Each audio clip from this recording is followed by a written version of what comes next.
রাতের ডিনারে রুটি খেয়ে বোর হচ্ছেন, ভাবছেন রোজ রোজ রুটি খেয়ে আর ভাল লাগছে না, তো চলুন আজ দেখিয়ে দিই ইউনিক ধরনের এক পরোটা।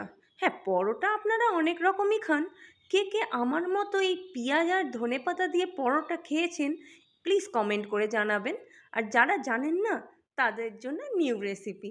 সো চলুন দেখিয়ে দিই আমার পছন্দের পেঁয়াজের পরোটা, খুব সামান্য তেলে ইয়াম্মি মুখরোচক এক পরোটা।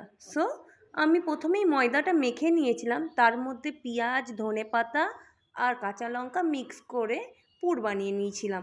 এরপর আমি আলগা হাতে বেলে নিয়েছিলাম, সামান্য তেল দিয়ে ভেজে তুলে নিলেই রেডি আমার পেঁয়াজের পরোটা। আজকের এই পেঁয়াজের পরোটা তোমাদের কেমন লাগলো লাইক শেয়ার কমেন্ট করে প্লিজ জানাবে। আজকের মেনুতে শুধু পেঁয়াজের পরোটা ছিল না, সঙ্গে ছিল আলুর দম আর মিষ্টিতে সিমাই। সো কেমন লাগলো তোমাদের?